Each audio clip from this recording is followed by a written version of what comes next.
بسم الله الرحمن الرحيم. اللهم يا رب اشرح لي صدري ويسر لي أمري واحلل عقدة من لساني يفقهوا قولي. أعوذ بالله من الشيطان الرجيم. بسم الله الرحمن الرحيم. كل الطعام كان حلا لبني إسرائيل إلا ما حرم إسرائيل على نفسه من قبل أن تنزل التوراة قل فأتوا بالتوراة فاتلوها إن كنتم صادقين. صدق اللہ العظیم. سورہ آل عمران کی آیت نمبر 93.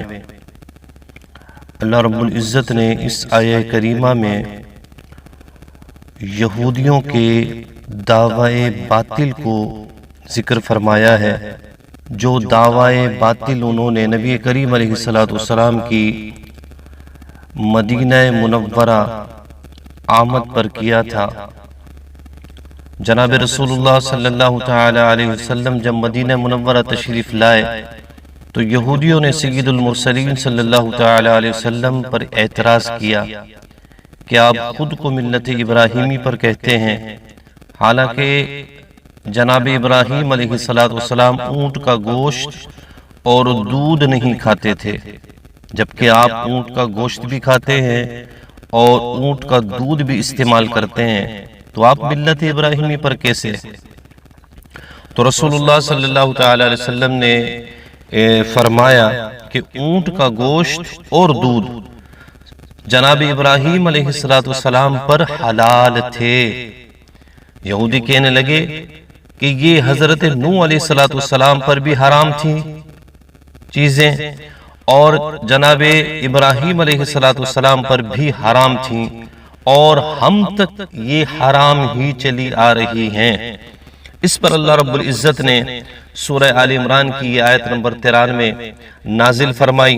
اللہ رب العزت ارشاد فرماتا ہے کل الطعام کان حلا لبنی اسرائیل، سب کھانے بنی اسرائیل کو حلال تھے، جو وہ کھانا چاہتے تھے وہ ان کے لیے حلال کر دیے گئے تھے. الا ما حرم اسرائیل علی نفسہ من قبل ان تنزل التوراة، مگر وہ کھانا جو جناب یعقوب علیہ السلام نے اپنے اوپر حرام کر لیا تھا توریت اترنے سے پہلے، وہ کھانا ان کے لیے حرام تھا کیونکہ انہوں نے خود حرام کیا تھا. قل فأتوا بالتوراة فاتلوها ان کنتم صادقین.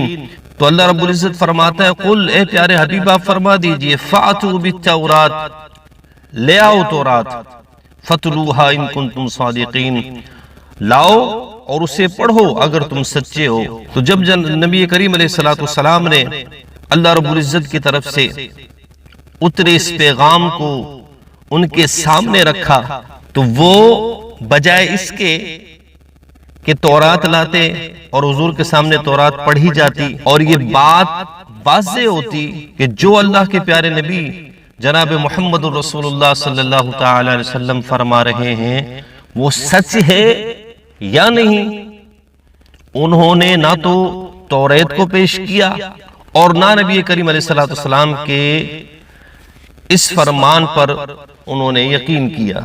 اللہ کے پیارے حبیب فرماتے ہیں کہ یہ چیزیں جو ہیں حضرت ابراہیم علیہ السلام پر بھی حرام تھیں، حلال تھیں، جناب اسماعیل علیہ السلام پر بھی حلال تھیں، حضرت اسحاق علیہ السلام پر بھی یہ چیزیں حلال تھیں، حضرت یعقوب علیہ السلام پر بھی یہ چیزیں حلال تھیں. حضرت یعقوب علیہ السلام نے کسی سبب سے ان کو اپنے اوپر حرام فرمایا تھا، یہ حرمت ان کی اولاد میں باقی رہی. جہاں تک آپ بات کرتے ہیں حضرت ابراہیم علیہ السلام اور جناب سیدنا نوح علیہ السلام کی کہ ان پر یہ چیزیں حرام تھیں، حضور نے فرمایا یہ چیزیں ان پر حرام نہیں تھیں، یہ چیزیں تو بلکہ یعقوب علیہ السلام پر بھی حرام نہیں تھیں، حلال تھیں. یہ تو کوئی وجہ تھی جو حضرت یعقوب علیہ السلام نے یہ چیزیں خود پر حرام کی تھیں. یہودیوں نے اس کا انکار کیا تو رسول اللہ صلی اللہ تعالی علیہ وسلم نے جب توریت لانے کا فرمایا تو پھر یہودی سمجھے کہ اب ہمارا مکر جو ہے وہ ظاہر ہو جائے گا اور ہم ذلیل و رسوا ہو جائیں گے، اور اپنی ذلت و رسوائی کے خوف سے وہ توریت نہ لا سکے، اور ان کا یہ دعویٰ جو ہے وہ جھوٹا ہونا ظاہر ہو گیا، اور انہیں شرمندگی اٹھانی پڑی۔ یہودی اکثر یہ سوچ رکھتا ہے کہ ہم سپیریئر ہیں۔ کہیں کہیں ان کے جو عقائد ہیں ان میں یہ بات بھی ملتی ہے کہ وہ اللہ رب العزت پر بھی طعن کرتے ہیں کہ اللہ رب العزت کسی کو کوئی فضیلت عطا فرما دے تو ان کو اس بات پر بھی اعتراض ہوتا ہے کہ اللہ نے یہ فضیلت انہیں کیوں عطا فرمائی؟ اس پوری کائنات میں اگر کوئی معزز ہے تو ہم ہیں، لہٰذا ساری فضیلتیں بھی ہمیں ملنی چاہیے۔ یہ ان کے ذہن میں ایک خلیش ہے، ایک بگاڑ ہے۔ وہ خود کو تمام افراد سے برتر سمجھتے ہیں۔ اللہ رب العزت فرماتا ہے فَمَنِ افْتَرَى عَلَى اللَّهِ الْكَذِبَ مِن بَعْدِ ذَلِكَ فَأُولَئِكَ هُمُ الظَّالِمُونَ۔ ان یہودیوں کی حقیقت کو اللہ رب العزت نے واضح فرمایا۔ اللہ فرماتا ہے یہ جھوٹ باندھتے ہیں اللہ پر، اور جو اللہ پر جھوٹ باندھتا ہے وہ ظالم ہوتا ہے۔ اللہ نے ان پر نہ اونٹ حرام کیا نہ اونٹ کا دودھ حرام کیا۔ یہ حرمت حضرت یعقوب علیہ السلام کی خود پر خود ہی کی لاگو کردہ تھی، اللہ نے حرام نہیں کی تھی۔ تو جب ان کا یہ مکر واضح ہوا، شرمندگی انہیں اٹھانی پڑی، اور اللہ رب العزت نے اپنے پیارے حبیب علیہ السلام کی تائید میں قرآن کی آیات کو نازل فرمایا، اور فرما کر کے حضور کی پوری امت کو یہ پیغام دیا کہ یہودیوں کے مکر سے بچ کر رہنا، ان کے دجل سے بچ کر رہنا، کیونکہ ان کا مکر اور ان کا دجل تمہارے ایمان کو تباہ و برباد کر سکتا ہے۔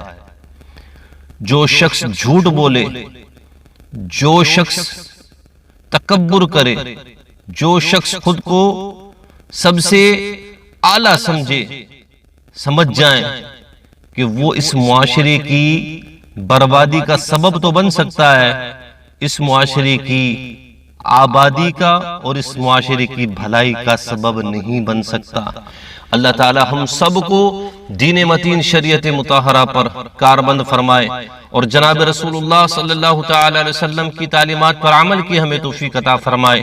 اللہ رب العزت ہمیں دین اسلام پر استقامت عطا فرمائے، اور یہودیوں کے مکر و فریب سے ہم سب کو مامون و محفوظ فرمائے۔ وما علینا الا